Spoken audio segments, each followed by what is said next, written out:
இப்போ ஒரு பாயிண்ட்டை நான் முன்னாடி வைக்கிறேன். என்ன பாயிண்ட்னா, நீங்கள் எல்லாருக்குமே ஒரு மன வருத்தம் இருக்கும்.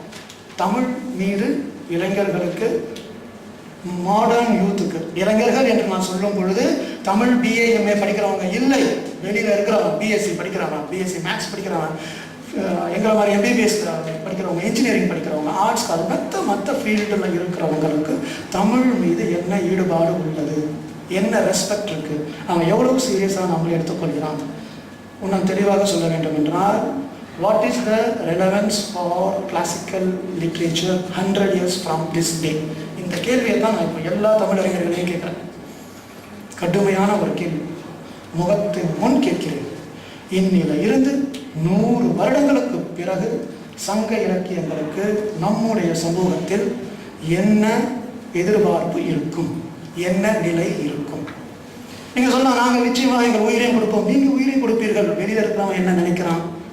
ஏன்னா நான் ஒரு மெடிக்கல் காலேஜில் இருக்கிறேன், எம்பிபிஎஸ் ஸ்டூடெண்ட்ஸ் பேசும்போது திருக்குறள்னால சார் கொடுங்க சார், வேறு ஏதாவது சொல்லுங்க சார். அவங்களோட ஆட்டிடியூட் அப்படியே டோட்டலாக இது வந்து ஒரு வேலைக்கு இல்லாத ஒரு செயல் அப்படின்ற மாதிரி அவங்களோட எண்ணங்கள் போக்கு. தமிழ் என்றாலே அது ஒரு அப்படியே இருக்கட்டும், ஓகே. இந்த எண்ண வேலைப்பாடுகளை எப்படி மாற்றப் போகின்றோம், என்ன செய்யலாம், 100 வருஷத்துக்கு அப்புறம் நம்ம தமிழ் என்ன ஆக போகிறது, இந்த சிந்தனை உங்களுக்குள் வர வேண்டும். இன்னைக்கு நாங்கள் இருக்கிறோம், செம்மொழி நிறுவனம் ஃபண்டிங் பண்ணுது, செமினார் நடத்துகிறோம், comfortable, every thing is fine. 100 வருஷத்துக்கு அப்புறம் இந்த நிலை என்ன ஆகும், என்ன ஆகும் நம்மளுடைய சங்க இலக்கியம், அதை நம்ம எப்படி எடுத்துகிட்டு போவோம்? இந்த கேள்வியை நாம் கேட்போம். மெடிக்கலில் நாங்கள் கேட்போம். நாங்கள் ஒரு ரிசர்ச் பண்ணிட்டோம்னாலே 5 வருஷம் கழிச்சு அந்த ரிசர்ச்சுடைய வேலிடிட்டி என்னன்னு பார்ப்போம். அது இருக்குதா, அந்த ரிசர்ச் வந்து ஒன்றுமே இல்லைன்றோம். ஏன்னா ஒரு சமயத்தில் ஒரு ஹார்ட்டில் வந்து இந்த பர்டிகுலரான மெடிசன் கொடுத்தா எல்லாம் நடக்கும்னு பல ஆய்வாளர்கள் சேர்ந்து சொல்லுவாங்க. அடுத்த நிமிஷம் ஒரு 2 வருஷம் கழிச்சு அதை அப்படியே மாற்றுவோம்.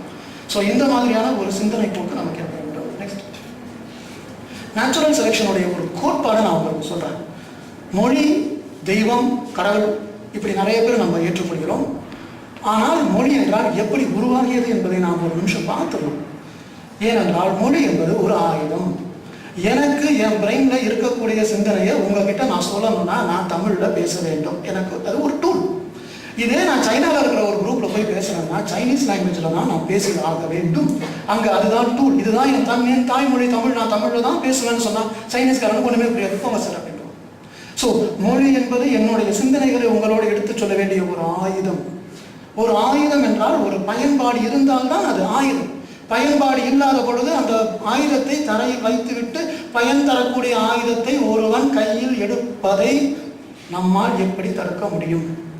ஃப்ராங்காகவே சொல்கிறேன், எத்தனையோ பேர் சாஃப்ட்வேர் இண்டஸ்ட்ரியில் இருக்காங்க, அமெரிக்காவில் போய் செட்டில் ஆகிறாங்க, இங்கிலீஷ் பேசுகிறாங்க, தமிழே பேசாமல் இருக்காங்க. ஏன் அப்படி இருக்காங்க? நமக்குலாம் கோபம் வரும் அவங்கள பார்த்தா. என்ன நீங்கள் தமிழர்களா, தாய்மொழியை விட்டு விட்டு செல்கிறீர்களேன்னு. நிச்சயமாக அவனுடைய ஜஸ்டிஃபிகேஷன் நம்ம கேட்குறோமா? அவன் என்ன சொல்கிறான்? தமிழில் படித்தேன், வேலை கிடைச்சதான், தமிழில் படித்தேன், எனக்கு என்ன கிடைச்சது, ஸோ அதனால் நான் எனக்கு என்ன கிடைக்குதோ நான் அதை படிச்சுட்டு போகிறேன். ஒரு செல்ஃபிஷான ஒரு ஆட்டிடியூடு மனிதர்களுக்கு இருக்கிறது, இருக்கத்தான் செய்யும். அதுதான் மனித இயல்பு, அதை புரிஞ்சுக்கோங்க. நான் ஒருத்தருடைய விஷயத்தை நான் சொன்னால் உங்களுக்கு சந்தேகம் வரலாம், இவர் எப்படி இதெல்லாம் சொன்னான்னு. ஒரு பெரிய சொன்ன ஒரு வார்த்தையை சொல்கிறார். இவர் உங்கள் எல்லாருக்குமே தெரியும், சார்லஸ் டார்வின் அவர்கள். இந்த சார்லஸ் டார்வின் சொன்ன ஒரு முக்கியமான கோட்பாட்டை நாம் இங்கு பார்ப்போம்.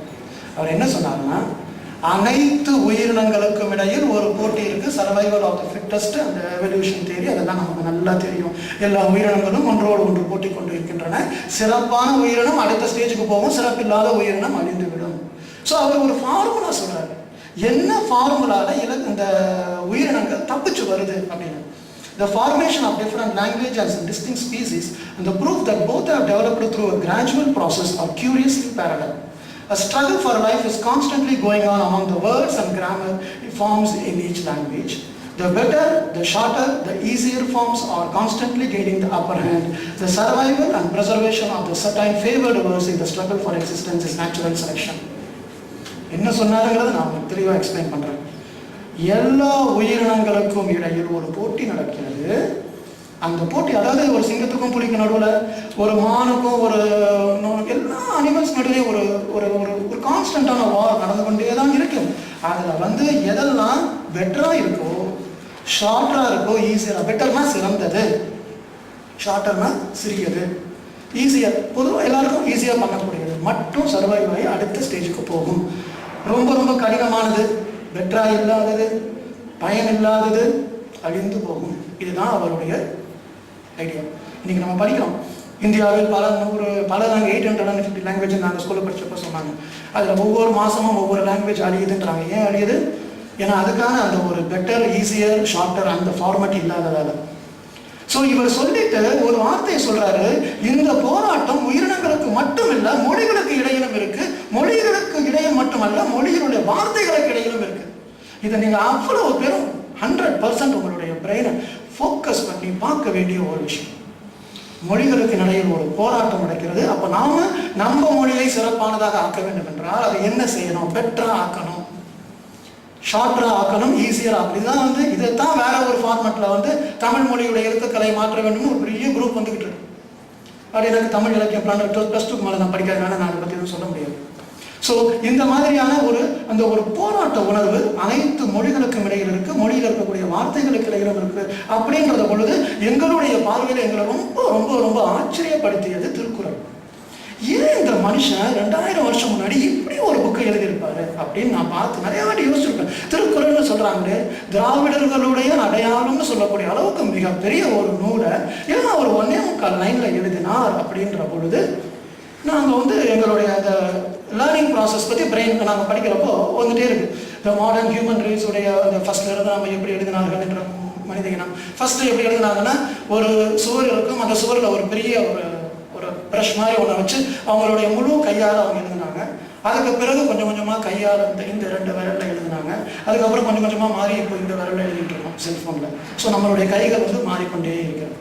இது நம்ம ஒரு எவல்யூஷன். ஃபர்ஸ்ட் பேசவே இல்லை, அப்புறம் கொஞ்சம் கொஞ்சமாக பேசினாங்க, அப்புறம் நிறைய பேசினாங்க, 8 லைன் 10 லைன், அப்புறம் இன்னும் கொஞ்சம் இலக்கியமாக பேசினாங்க, அப்புறம் கொஞ்சம் ஒரு மாதிரி பேசினாங்க, இப்போ மணிரத்னம் படத்தில் பேசுகிற மாதிரி பேசுகிறாங்க.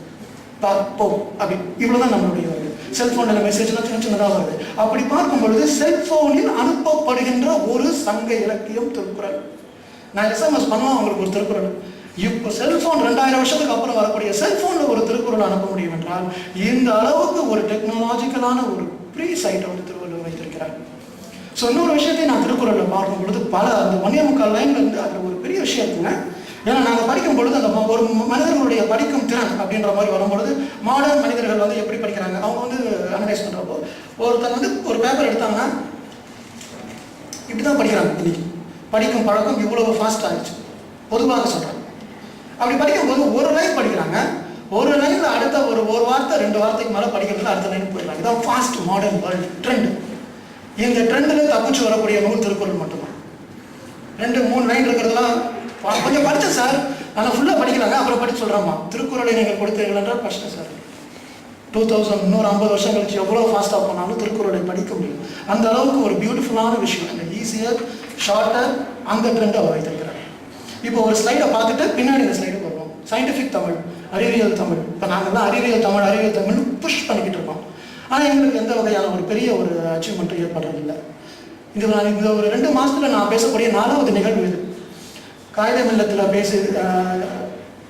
காலேஜில் பேசினேன், எத்ராஜ் காலேஜில் பேசினேன், திருவாரூரில் ஒரு காலேஜில் பேசினேன், இங்கேயே நான் பேசியிருக்கேன். அங்கே போய் நான் பேசும் பொழுது ஒரு மிகப்பெரிய எழுச்சி ஏற்படும். முக்கியமான விஷயம் சொல்கிறீங்க சார், நல்ல விஷயமா இருக்குது, நம்ம பண்ணலாம் சார் அப்படின்பாங்க. ஒரு மாதம் கழிச்சு அங்கே இருக்கிறவங்களுக்கு ஃபோன் பண்ணி கேட்பேன், சார் இப்போ அடுத்த செமினாரில் நாங்கள் பிஸியாக இருக்கோம் சார் அப்படின்னு. எதை சாதித்தோம் செமினார் வரை பேசுவோம், என்ன இன்ஃப்ளூயன்ஸ் இருக்குது. நான் எல்லாருக்கிட்டையும் கேட்பேன், நீங்கள் செமினார் நடந்து முடிஞ்சு 1 வாரத்துக்கு அப்புறம் எல்லா பார்ட்டிசிபென்ட்ஸையும் கூப்பிட்டு அந்த செமினாரோட இம்பாக்ட் நான் எழுதிக்கிறது கேளுங்க அப்படின்னு. ஸோ இந்த மாதிரியான ஒரு அவுட்லுக்கை நம்ம மாற்றணும். அறிவியல் தமிழ் 4வது தமிழ் நிறைய பேர் சொல்கிறாங்க, நான் ஏற்றுக்கொள்ளவே மாட்டேன். முதல் தமிழே அறிவியல் தமிழ் தான்.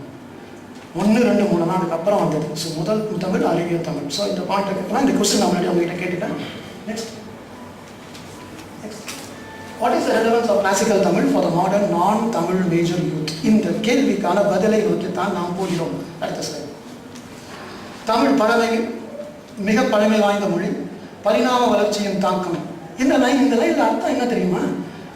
மிக மிக பழமை வாய்ந்த ஒரு மொழி என்றால் அந்த evolution of the human body evolve ஆன பொழுது, மூளை எவால்வ் ஆன பொழுது, குரங்கிலிருந்து மனிதன் பரிணமித்து வந்த பொழுது அவனுடைய மூளைக்கு ஏற்ற மாதிரியான ஒரு மொழியை அவன் வடிவமைத்த அந்த தாக்கம் தான் தமிழில் உள்ளது.